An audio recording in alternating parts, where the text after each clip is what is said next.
Hi everyone. I think we'll start to get going with a little bit of intro.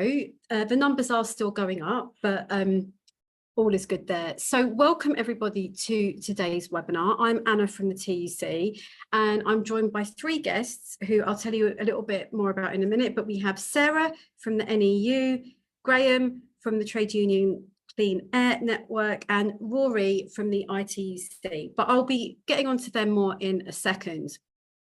So we do have captions available today. You should be able to enable them by clicking the More button at the bottom of the screen, and you can switch those on. Great to see so many of you already taking part in the chat panel on the right-hand side. My colleagues are there to answer any of your questions and to post links to resources. I know we also have Shelley Asquith, the TUC's Health and Safety lead there as well. So she will be able to answer any specific questions you might have or take them aside. We do also have the opportunity to put questions to our panel. So at the bottom of the screen, you see there's a Q&A button that looks like two speech bubbles. You can post any questions you've got for our panel there, and we'll get to as many as we can after we've heard from each of our panelists. We will, of course, be recording today's webinar, as we always do, and we will send you a link either later today or first thing tomorrow to the recording, along with any resources that we share today. So don't worry if you miss any or if you have to leave early or something, we're recording it for you to catch up on. So today we're talking about climate and health and safety specifically in a changing climate. And as I said, we're joined by Sarah from the NEU, and Sarah is the Health, Safety and Environment Lead. And she's going to kick us off by telling us a little bit about some of the work that has been happening at NEU. So Sarah, I'm going to hand over to you, ask you to get us started, please. Okay, thank you very much, Anna, and thank you for inviting me to speak at this webinar. I'm going to talk to you about the Joint Union Heatwave Protocol. When I was preparing for today, I remembered that I spoke at a similar TUC event 2 years ago, back in July 2022. And I spoke then about risk assessing for heat. And what happened shortly after that was that we were hit by the most extreme temperatures we'd ever faced in this country, so 40 degrees in many places. And from the perspective of education staff, this happened during term time, so which really brought it home to everyone that the climate crisis is happening now, not in the future, and that it's very much a health and safety issue. And that 2022 heat wave was shocking, I think you'd agree, in its intensity and the disruption that it caused. But we know that it's the shape of things to come, and that the climate crisis will lead to more frequent and longer such episodes. And schools and colleges, like any other workplace, need to be resilient to these events. So that was the context in which we developed the Joint Union Heatwave Protocol. And it really started with the response of the Department for Education to the 2022 heat wave, because had that been better, maybe we wouldn't have needed to go down this road. But the DfE's response and the support it provided to schools was particularly poor, even by its own standards. The communication was at best ambiguous, and I'll give you an example. So the key question was whether schools should remain open or not. And the DfE, and I quote, said, "We aren't advising schools to close during high temperatures." So were they saying that schools shouldn't close? Maybe not, but it was infuriatingly and I would say deliberately ambiguous and aimed at making head teachers wary of making their own decision based on a risk assessment. And schools don't need the DfE permission to make day-to-day operational decisions, but I think many leaders clearly felt under pressure to remain fully open because of what was wording that was coming out of the DfE, even if their risk assessment suggested it was not the right response. And as far as we were concerned, the correct response would have been to say to school leaders that it was their decision, following a risk assessment in consultation with health and safety reps and staff, whether it was appropriate to open fully or partly, or whether to close early, whatever was appropriate. And it's worth noting during that heat wave that that some schools, even in the worst affected areas, stayed fully open even without air conditioning and with union support, on the grounds that vulnerable pupils would otherwise have been at home in high-rise flats in an even worse situation. So it's certainly not the case that we were saying that all schools should have closed on a blanket basis. Anyway, after that heat wave, all the unions representing staff in education who had been equally unimpressed with the tone and quality of guidance decided to produce something of our own to help employers and union reps work together. And what we came up with, we called the Joint Union Heatwave Protocol, and the aim was to help, make better plans for future heat waves so that schools could make the right decision for their circumstances when the next heat wave came along. And the unions evolved, apart from NEU, were Unite, GMB, Unison, NASCWT, NAHT, ASCL, Community, and UCU, so across the board. So we're going to post it in the chat, but it's really kind of common sense and simple stuff, and it's all about planning. It suggests short-term and longer-term measures that can be considered and introduced. It's aimed at education, obviously, but I think the principles apply across a range of workplaces. And it highlights that it's important that staff and union reps are consulted, because people who work in schools, obviously, they know how they operate, they know what the issues are, they know which classrooms are going to be most affected by heat, they know which children and which staff are going to be most vulnerable, and they'll have good ideas about what you can do about this. And who better than a health and safety rep or a green rep to consult with members, gather their suggestions and negotiate with management. As I said, the protocol focuses on the long and the short term. So I'll just give you some examples of the longer term measures. They're things that will make a difference, but only if they're planned for. They're not going to be able to be brought in at the drop of a hat. So things like developing shady areas, that's going to rely on planting or construction or buying material. So it's not an overnight thing. Similar with reviewing ventilation, particularly in kitchens. So again, not an overnight thing. Fitting of external window shutters, that's another possibility. Heat reflective blinds, curtains. Planning for which parts of a building might not be usable in extreme high temperatures based on experience of previous heat waves. So that's very important. It's likely that south or west facing rooms are going to be the hardest to keep cool. For schools, planning suitable lunch menus for the second half of the summer term on the assumption that the weather will be hot. And then if it isn't, well, it doesn't matter, does it? You can still eat ice creams and salads all year round. Ensuring you've got sufficient numbers of fans that are available. Again, it's the kind of thing that tends to sell out once there's a heat wave has happened. So you've got to plan for that. Possibly air conditioning units for worst affected areas. Obviously, that's far from ideal in relation to environmental concerns, but it might be needed until such time as buildings are more heat resilient.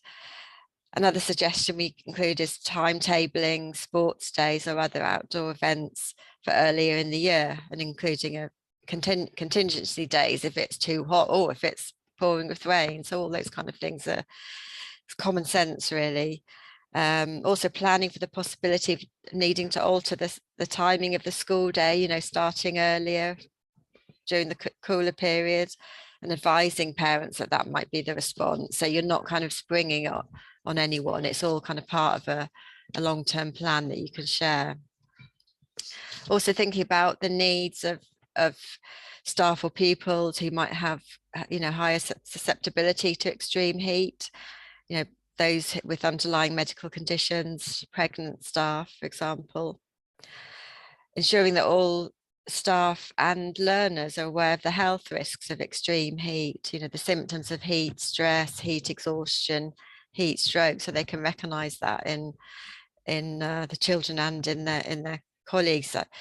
If you think of the recent case of Michael Mosley, it just shows how a kind of sort of what might seem like a slight misjudgment can then lead to tragedy.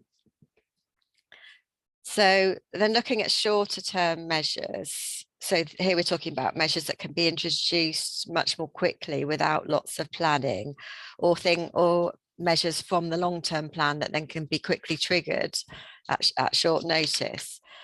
So things like curtailing heat generating activities, use of computer monitors, printers, Bunsen burners, ovens, not always possible, but so far as is possible, turning equipment off rather than leaving it on standby, allowing easy access to drinking water for staff and children, and actively encouraging people to drink more. Relocating classes to cooler rooms if there is the space, and again that would have been considered as part of the long-term plan. Relaxing dress codes and uniforms for staff and learners. It costs nothing and it's really effective. We heard of a case last week where a girl had become ill at school because of the heat, and when she returned and it was still hot, she wasn't allowed to take her blazer off. Just despair of attitudes like that. And where staff and learners are outside, then encouraging the use of sunscreens and sunblock. And obviously if you're dealing with little children, it's a question of making sure parents are aware of the need to ensure it's applied at the start of the day. You've got to think about those who are working or learning in a kitchen environment. They're going to need more frequent breaks. You're going to need to remove vigorous physical activity from the timetable for children and for staff. At break times, children might be better off indoors if there's insufficient shade. It'll vary. Curtailing outside work, so thinking about the work of gardeners or maintenance staff, and thinking about activities like school trips. If you're thinking about the very high temperatures we had 2 years ago, or even last week, if you've got a school trip that's where you're going to be on a coach that's not air conditioned, and if you're going to a very I don't know, like a beach or a countryside area where there's very little shade, then is it a good idea to go ahead with something like that? And then, as I mentioned, implementing changes to the working day, starting early, finishing early, or closing part of the building as determined by, the risk assessment, which will relate to the longer term planning. And I would say excessive heat, it's an issue about which NEU members feel very strongly. At our annual conference in March this year, a motion was passed about working conditions in extreme heat and the need for branches to lobby for the adoption of this protocol in their local authorities and trusts and schools.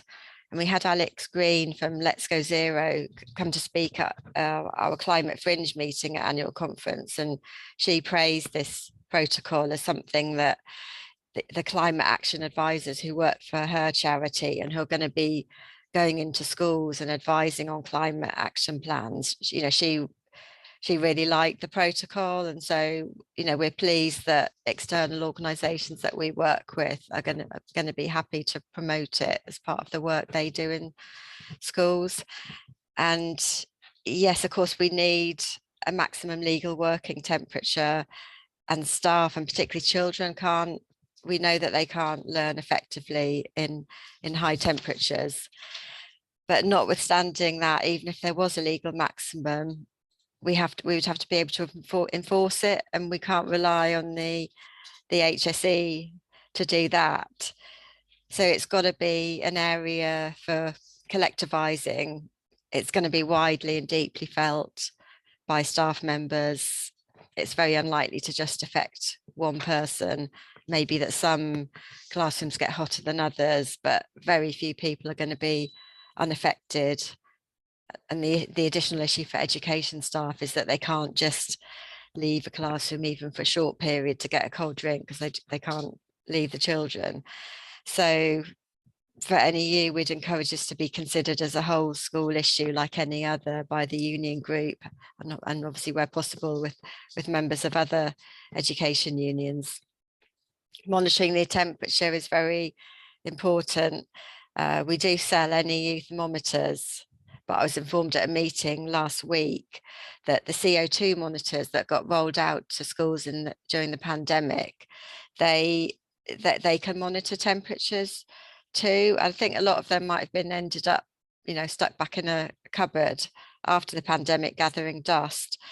And our view has always been that their value extends beyond COVID. And here's an example of how you could use them effectively. But I think most importantly, what I would say is kind of don't wait until the next heat wave is upon us. Think about what happened 2 years ago. Even think about what happened last week. It was pretty hot last week, wasn't it? And plan early for the next heat wave. Thank you. Thanks, Sarah. What I really found helpful there was the really wide range of practical ideas and tips you had, both short and long term. Yes, you were talking about schools, but so many of them, I think, apply to many workplaces, not just schools, not just education. So there's a lot there that we can take from that experience to transfer into other workplaces. And obviously, Sarah was talking about the education experience. Like I said, it's not just that sector that we need to be thinking about. And it's not just in the UK. A lot of the world is talking about this topic at the moment. President Biden has just launched measures in the US where employers have to take concrete steps to protect workers from heat. And this is all thanks to a union campaign in America. So these are the kind of things that unions here can also get ideas from to demand from their employers, regardless of what the government policy is. Sorry. So when it comes to climate, be it the air quality, be it the temperatures, we can all agree that we haven't seen a lot of action from this government and they've been slow. But as Sarah said, and as I think others picked up on in the chat, this is where health and safety reps can act. And we also said that really it's health and safety reps that know what's going to work in their workplace or in their sector. And reps, as we know, can really secure safer working conditions through negotiations and actions. So the TUC does have a campaign for maximum working temperatures. And we have also been hearing about a new campaign launched by workplace activists together with climate activists. And this is called the Heat Strike campaign. We will post some resources about it in the chat, but we'll also send them out to you all if you miss them. So this campaign aims to bring people together to build awareness on the need for urgent action to prevent people working in heat. So do check them out, take a look at their resources. And like Sarah said, you need to plan about it. Don't wait for the sun to come out and start beating down before we actually take action. You can start now. We're going to move on now to hear from Graham Peterson from the trade union Clean Air Network. And Graham's going to talk to us about this issue as it relates to, as it is in the title really, clean air and the work that his organisation has been doing. So Graham, I understand you've got something you want to share with us. If you want to get that loaded up, we can get going with your information.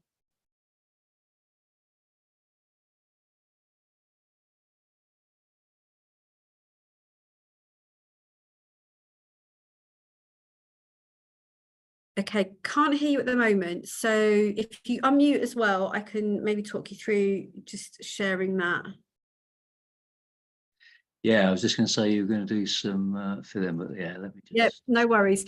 So yeah, while Graham's just getting that loaded up, what we also want to hear from you, our reps who are watching this, when you're conducting inspections, health and safety inspections in your workplaces, how many of you also monitor temperatures? Do you have thermometers? Do you have union issued thermometers?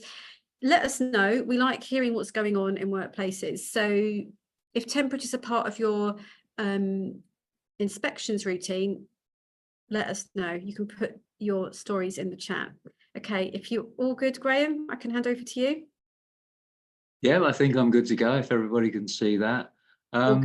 Yeah, thanks very much for the invitation. And certainly I think this is a really timely event, not least with the election coming tomorrow, where climate has been made a political issue, not always in a good way, I'm afraid. And although I'm going to be talking about air pollution, hopefully people will appreciate this very close link between air pollution and climate change. I think, it has clearly been used as a bit of a political football. People are focused on the costs of net zero and dealing with climate change issues, but at the expense of ignoring the costs of not actually taking any action. And that applies to air pollution, but more importantly, climate change more generally. So I think it's great that particularly after this year of action around climate risk to workers, this connection between the two things is increasingly being brought out. Let me just take you through the first slide. First of all, I was just going, just to outline what I was going to cover. Anna talked about the Trade Union Clean Air Network, just to say a few words about that. Then to look at some of the resources that are available for union reps who are interested in taking up air pollution as an issue.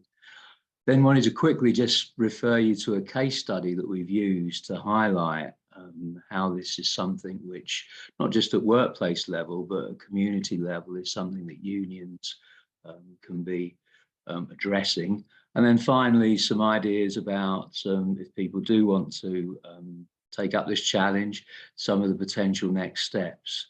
So let's start with the Trade Union Clean Air Network.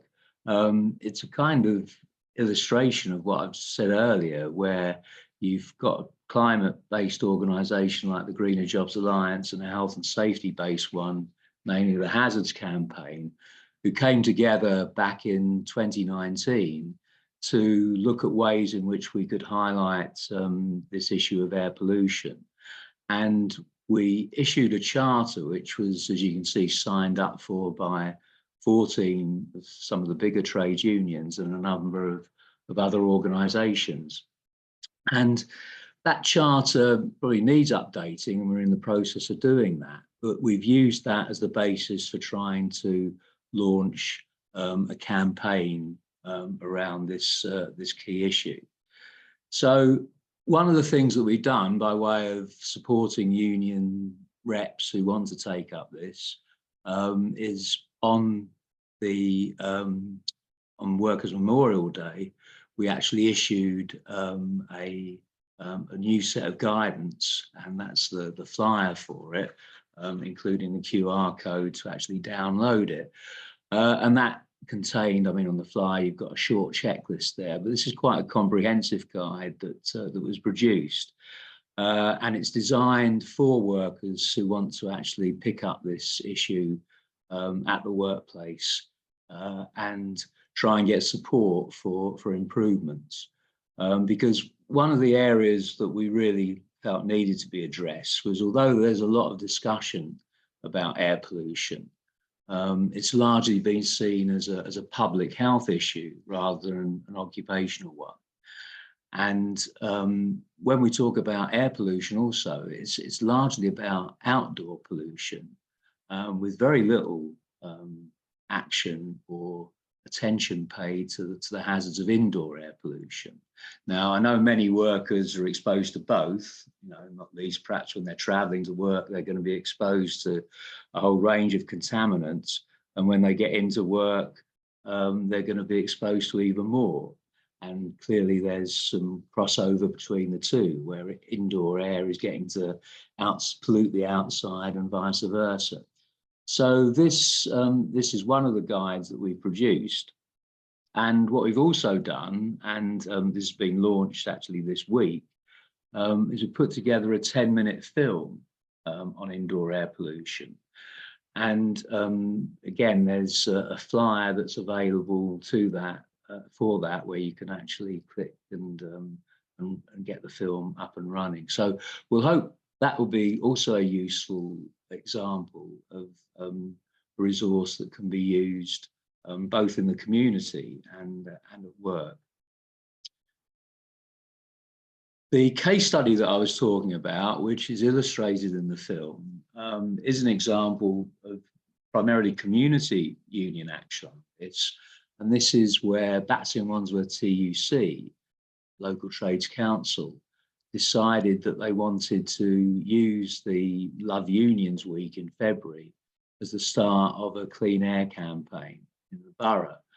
And what prompted that was the fact that we did a lot of monitoring in the area, both outside and more particularly inside Tooting markets. Now, what this highlighted was the very high pollution levels associated with commercial cooking, because both these markets have a huge number of food outlets, and the pollution levels are off the scale, particularly for particulate matter 2.5, which is the most dangerous potentially form of air pollution when it comes to that sort of commercial cooking.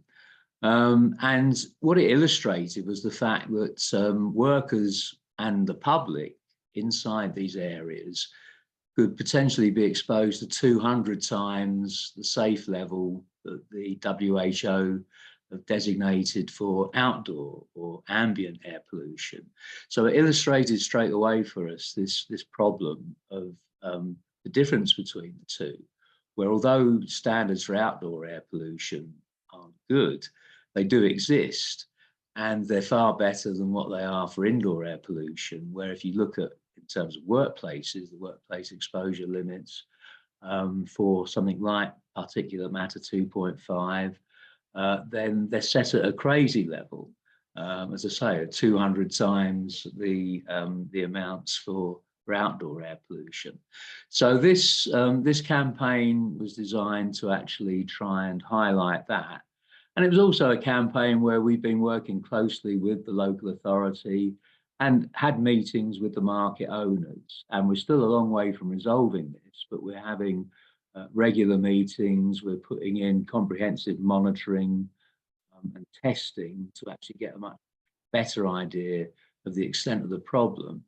And we're hoping we can use this as an example that could perhaps be taken up elsewhere. Anyway, if you get a chance to look at the film, and I'd strongly urge you to do that, then you'll get more information about that. So finally, because I know I haven't got much longer, just wanted to highlight some of the next steps. I mentioned this film. One of the other things to pick up on what I said about the inadequacy of the law and the enforcement is that we're going to be producing a briefing paper to launch at Hazards Conference next month. And that will hopefully be used to lobby politicians, including, let's hope, a new set of politicians in government, but not just nationally, also regionally and locally. And there are the four levels, aren't there, of where we need to take action, both in terms of national, regional and local authorities and government, but also at a workplace level as well. And so we do provide support for unions who would want to monitor pollution at their workplace and in their community. We've got quite sophisticated monitoring equipment that can be used. We've also got the guide that I mentioned. And we really need to make sure that unions have got the resources, feel confident that they can actually both call for risk assessments in hazardous areas where they work, and then where those assessments are done, to actually vet them, to interrogate them, to make sure that they are actually providing the sort of control measures that are going to be needed. And, you know, this isn't going to be easy, don't get me wrong. You know, we're talking about capacity here. We know that capacity is something which a lot of unions don't have. But, you know, there are opportunities. And, you know, we know that, for example, at regional level, mayors, sub-regions have got to have climate adaptation policies in place, not just to deal with air pollution, but for things like extreme heat, flooding, and other extreme weather events. And also at local level, local authorities are expected to do the same. So this is in addition to the national adaptation programs that the government have got have in force, as well as national climate risk assessments. So in terms of a trade union input, you know, there are a whole range of different levels where unions, if they've got the capacity, can actually try and intervene to make sure that air pollution issues are being effectively addressed. So as part of that, I mean, the final bullet point there on this slide is it's actually saying that we need to be making sure that climate is a core bargaining issue. And we've heard from Sarah about some of the guidance that the NEU have issued. Other unions need to do the same. My union, the UCU, has actually put forward Green New Deal bargaining as a way to actually proceed on this. We've got claims in with the further education sector. There's one being put in for the HE sector as well, where climate is actually part of things like the pay claim, terms and conditions, and so on. So for us, I think that's a way in which you potentially make sure this isn't just a little side issue. This is actually central trade union business. And clearly what we are going to need, you know, because time is running out, quite honestly, that unless unions do actually step up to the plate on this, whether it's on air pollution or more generally on climate issues, then we're going to be facing a very uncertain world where, you know, all kinds of problems are going to be faced by workers, you know, in the workplace and also in their communities. Thanks. Thank you so much, Graham. I think that was really helpful, really lots for us to take in there about air quality and some of the things that we can get on the bargaining agenda in workplaces. Okay, I'm now turning to our final panel speaker, Rory O'Neill from the ITUC. And Rory is the Health, Safety and Labour Standards Advisor. So, Rory, over to you before we take some of the questions that you've all been posting for us. Thank you so much. It's an honour and a pleasure to be invited. It's also a bit of a sod coming last because everything has been said, and I've been watching the brilliant contributions in the chat. I mean, that's the real win for me here, seeing the quality of the safety reps and the work they're doing. So congratulations to all of you. Putting it in the global context now, as Anna said, I'm the Health, Safety and Labour Standards person at the International Trade Union Confederation, representing you and 200 million others at negotiations with the International Labour Organization and the World Health Organization and places like that.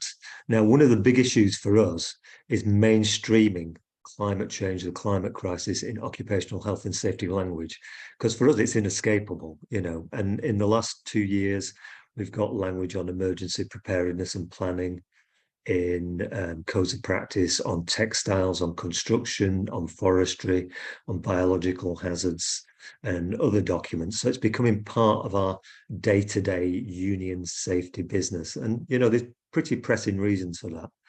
A report from the ILO that came out in April estimated that 70% of the world's global workforce is exposed to climate-related health risks.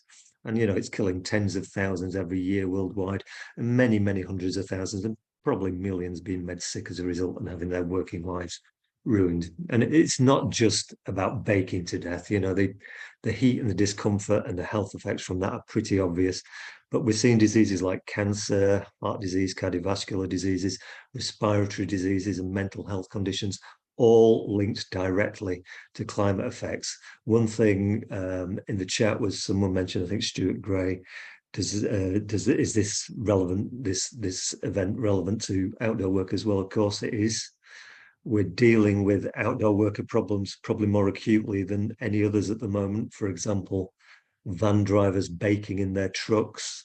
We see plantation workers, banana workers developing something called idiopathic kidney disease, which is considered the first epidemic of climate change, the first work-related epidemic of climate change.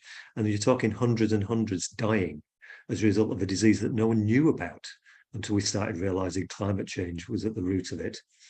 And it's not just about the heat, of course, as Graham mentioned, the World Health Organization mentioned last year in December, that it had been the worst year for storms, hurricanes, blizzards, tornadoes, extreme weather events, floods, wildfires on record. So we're getting ourselves into a bit of a death spiral with this. You know, the climate crisis increases pollution, which is something Graham's talked about. For heat, we get temperature inversions, we get smog, we get forest fires and the fallout for that. For floods, we get wrecked homes and businesses. It's difficult to get to work, contaminated watercourses, sewage backflow. So every aspect of our lives and our working lives is being affected by it. And if you look at another factor, the spread of vectors of disease like insects, we've seen malaria and dengue fever returning in Europe and in the US at the moment because the range of mosquitoes is spreading. And it's the same for other bugs.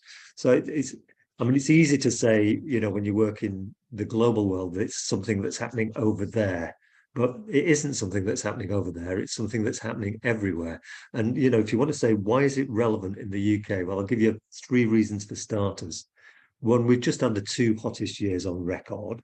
And so whether you're frying at work or skating on thin ice, because we're also seeing extremes of weather in the country, that's the reality for safety reps when they're dealing with work. And it has to be remembered, as Graham pointed out, work isn't normal life as far as the authorities are concerned. If you go on holiday, you can go off and get in the shade under an umbrella or buy a Solero, have a cold drink. At workplace, that's not the solution that you're presented with. You're expected to work at full pelt in the warehouse. You're expected to work in an understaffed hospital or classroom that's cooking. You're expected to cook in an unventilated vehicle cab or dig in a trench on a construction site. And then we're told, as Graham mentioned, that the standards they apply, despite you being more exposed, are hundreds of times weaker when it comes to being workers. So you're less protected by design. Now, these are issues that we all have to flag and raise, and that's part of the mainstreaming the issue. We want a second reason. The UK is particularly badly equipped at dealing with it. The FBU, the Firefighters Union, has warned that fire services have never had the resources to deal with floods, wildfires and the other threats, yet they're asked to do it. And that diverts resources from elsewhere at times fire services are being pinched. And why, as Anna mentioned, the EU and the US and other jurisdictions are urgently introducing new laws to protect workers, the UK is standing still. The EU has just introduced a climate change and due diligence law, which requires major international companies to actually have a plan to deal with climate change. And that includes the impact on workers. You know, the fundamental principles and right at work are included in the measures within that law. Biden's US government, as she mentioned, have just introduced a draft new federal heat law. That creates a standard of 27 degrees, an action standard of 27 degrees, and a higher duty standard at 30 degrees. Curiously, exactly what the TUC has been campaigning for. So the TUC got it right, and a responsible government would have acted on it when it was given that information in the first place. California just introduced a law on indoor heat to protect warehouse and other indoor workers. And it's something that could easily happen here. That was to protect Amazon workers, you know, primarily. And we're seeing now that that's something we're concentrating on. UNI, the global union that represents Amazon worker unions, is developing a global campaign on heat. Another example, reason that we should be involved as safety reps in dealing with this and as unions in dealing with this is that climate change compounds other hazards. You can say the spread of vectors, for example, the insect spread and things like that. 20 odd years ago, I wrote a column for the construction union UCAP, which is now part of Unite, warning construction workers about the risk of Lyme disease. I got a lot of flack. There were articles in the papers, the non-union papers, saying how this was hysterical nonsense, trying to stir up trouble. Well, I was trying to stir up trouble, but it wasn't hysterical nonsense. Lyme disease has increased just about year on year consistently since then. And is a major risk if you work outdoors in areas where there's brush. So that's forestry workers, gaming workers, workers in parks and horticulture and agriculture, all at risk of this disease, something that wasn't on the map and was considered ludicrous 20 years ago when we were raising it. But it also increases other risks that you might not anticipate. For example, your risk of exposure to chemicals goes up due to climate change. We've seen new pests and pests surviving better in the new environments so that farmers and horticulture are using increased and more toxic pesticides as a result. So every aspect of your risk assessment needs revising in the light of climate change. Now, one thing I get when I'm negotiating with employers globally is they say every turn, hang on a minute, we can't be blamed for heat waves or floods or extreme weathers. And sort of like in the negotiations, you always get this language on something that you may be familiar with called force majeure, an exclusion for employers from responsibility if there is an act of God. Well, it sounds all right until you actually think about it. Amazon in the US built warehouses in a place called Tornado Alley. You might consider that there was a clue in the name there that there might be tornadoes in the vicinity. In 2021, one of those warehouses was entirely destroyed by a tornado, act of God, except the employer could have done something. Those workers, like every other person in the state, received an alarm on their mobile phone saying it was a tornado, find safe shelter. Because they were workers and in a management system, the management said, do not find shelter, you've got a job to do. And 6 died as a consequence.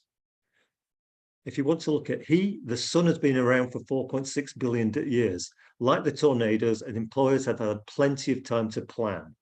So the issue here is not whether it's acts of God, it's whether employers should have emergency preparedness planning and response arrangements in place so that when these things happen, the systems are in place so that workers survive and they don't die in the rubble.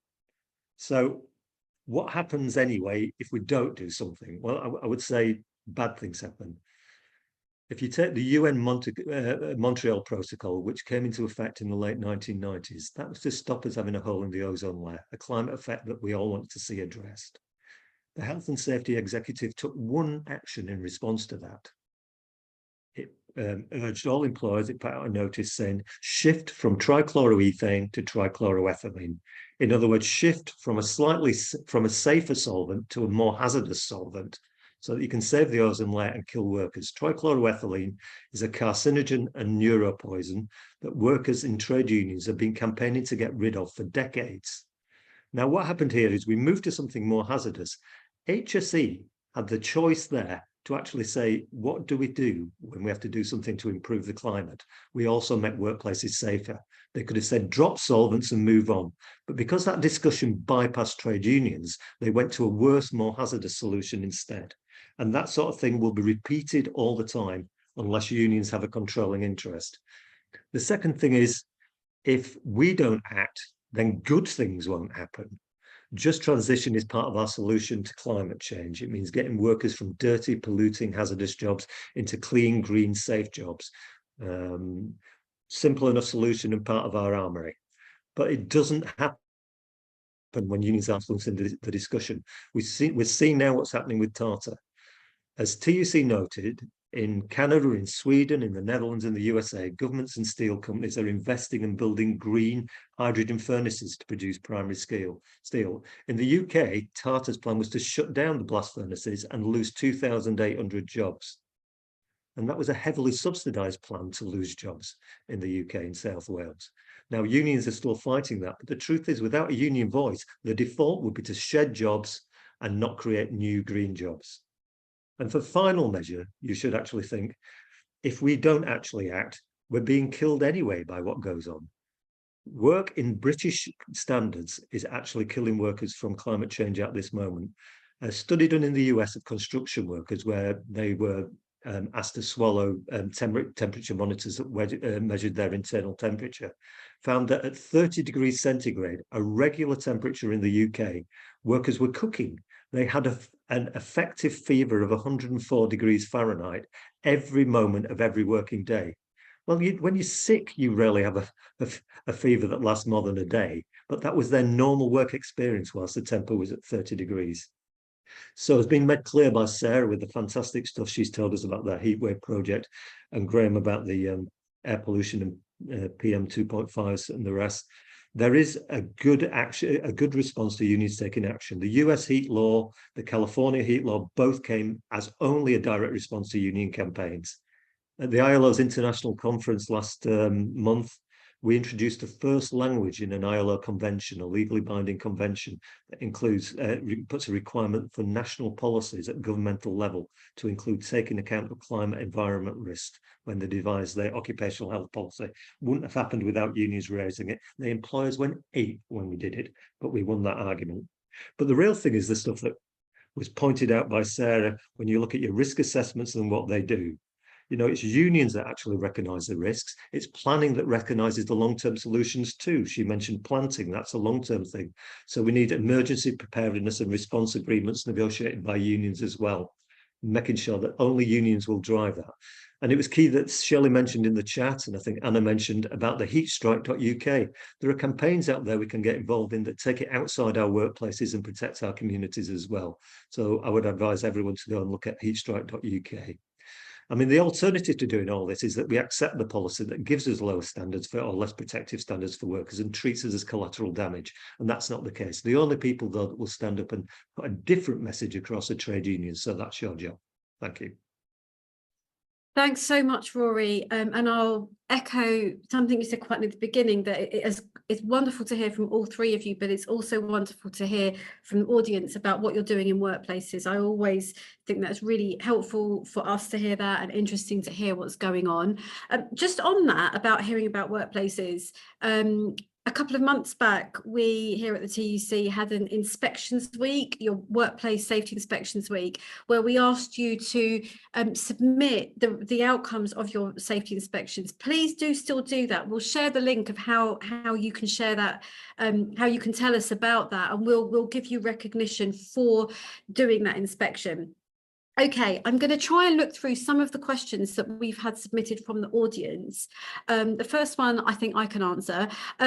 Someone's asked what other health conditions are affected by temperatures at work, and this list is not limited to, but includes heart disease, thyroid conditions, diabetes, skin cancers, migraines, multiple sclerosis, respiratory conditions, among others. And of course, extreme heat can cause dehydration, heat exhaustion, skin damage, etc. That's just a very short list. I've got a question for you first, Sarah. You mentioned in your presentation that you had done some kind of wider workforce training on this and awareness raising, and maybe with the kids in schools and perhaps the parents as well. One of our viewers has asked about raising awareness. What examples have you got of this learning that you did? Was it like posters? Did you have learning sessions? How did you do it?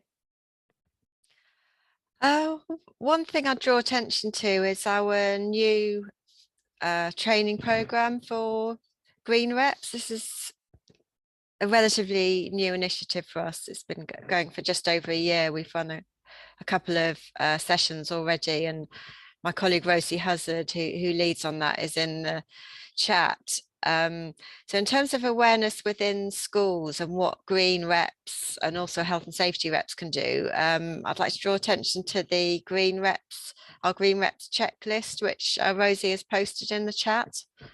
So I think that would be one example. That's fantastic. Thank you, Sarah. And we'll make sure that's shared with you all. Okay, next question, perhaps to all of you. Wave if you think you can answer.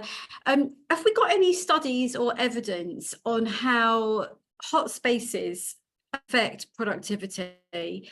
If we had that kind of evidence, it might be something helpful to raise with employers. Is there anything out there we can use? Rory, go for it. Quite a lot of evidence. Some of it I've quoted in Hazards magazine about how climate effects reduce productivity and profitability, and we've been using it in arguments where the employers in the US particularly have been saying that climate measures are a burden on business to try and block local ordinances. So that is available, and I can dig some stuff out and try and put it in the chat if I do it while still on the screen. If you don't worry, send it to us and we'll make sure it's included to everyone when we send out the recording link. Okay, we've had quite a few questions about hours of work, and considering the days are longer in the summer, do the panel think that we should perhaps adjust work or school hours during the summer months? Are there things we can do around that, you know, the times of day?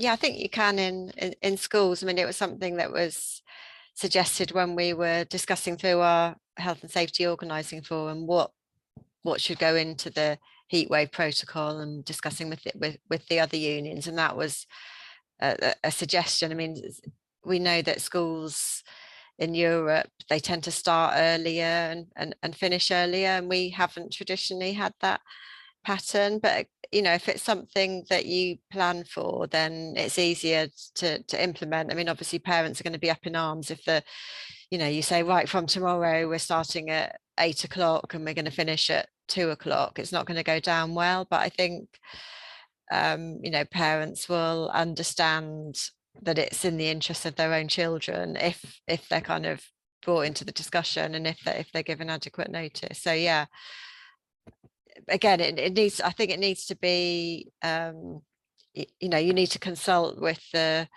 members and the reps in schools, because for some it might create problems, if other workplaces aren't moving in a similar way. But it's definitely worth having that conversation, I think.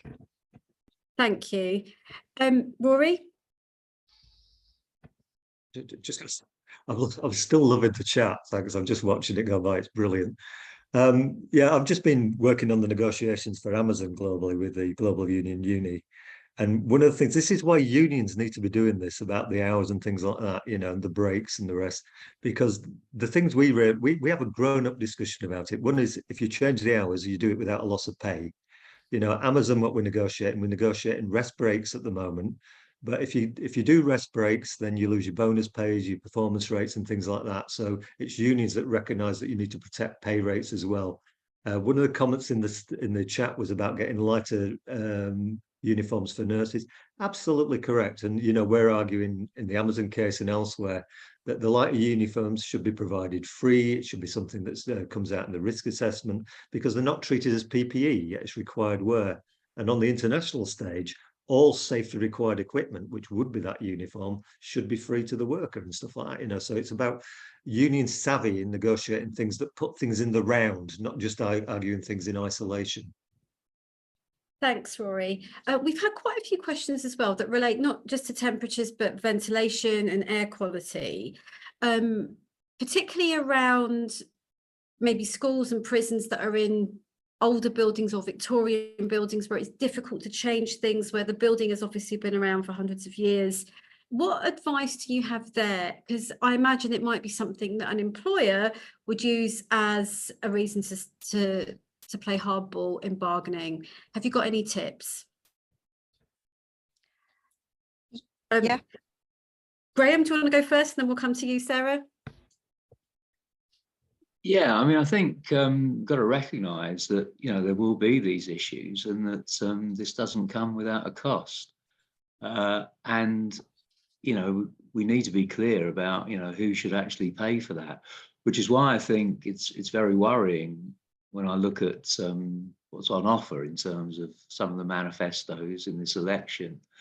What's actually going to be potentially out there to deal with some of these issues. I mean, certainly the two main parties aren't committing to something like a Clean Air Act, which has been a demand of the environmental movement for some time.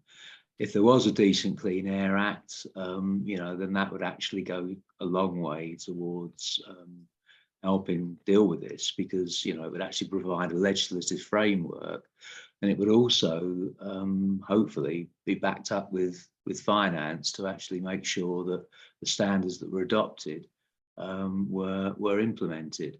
The problem we've got, particularly with clean air, is that the government have actually just decided to devolve it down to local authorities. Now, as we know, local authorities haven't got any money, and where they do try to raise money through things like clean air zones, you get a backlash from the press and from some people who clearly feel that they're going to be adversely affected. So my main concern is that for many of these things, particularly in the public sector and commercial public buildings, where the local authority will be expected to play a role, local authorities are currently starved of cash, and there's no sign that even with the new government, that cash is going to be available anytime soon, if you're basing your model around some future growth. We need this money in the short term, and what I think unions are going to need to do is to lobby to say, look, unless you are going to be looking at serious public spending cuts, never mind improving the situation and make money available so that these sorts of improvements could be made to buildings, then, you know, that's we're going to have real problems in the future around this. Thanks, Graham. What did you want to add, Sarah? Yeah, just briefly, you know, during the pandemic, the issue of indoor air quality and ventilation, we became acutely aware of the importance of it in classrooms. I mean, eventually didn't happen for months, but the DfE rolled out CO2 monitors to schools, which were possibly used for a short period of time, but probably aren't being used now. But really they should be, because it's, you know, at the time it was a proxy for COVID, but, you know, there are much wider issues involving indoor air quality. And, you know, in some cases we're saying you need to roll out HEPA filters to classrooms to help clean the air. And there's plenty of evidence. We've done a lot of work with Hilda Palmer on this, that clean indoor air, it helps staff and children to concentrate. It boosts standards of learning. So really, you just think it's a no-brainer for any government that's, even if all they're focused on is improving educational standards, it would help in that respect. It would stop children getting ill in school, not just COVID, but any other bugs that are floating around. And so why not do that? It would be relatively inexpensive, but, you know, there was a limited rollout of HEPA filters during the pandemic. Some schools have purchased them. The NEU has purchased some, and we're using them on our own training courses. So we're trying to sort of practice what we preach in that respect. But yeah, it's really important. Thanks, Sarah. We do have a whole webinar about ventilation and indoor ventilation specifically. So we will also share the link to that in case you want to explore these issues in more depth. We've also had a question about the opposite end of the scale when it's really cold. And about planning. And back when it was considerably chillier, I think it was February, we did a webinar about that, about the things you can do to plan for the cold weather. Much of the guidance is the same, like don't do it when it suddenly starts snowing, much like we've been saying, plan ahead. So, you know, when the seasons are opposite, you're perhaps planning for when it comes around, when it's really hot again, or when it's really cold again.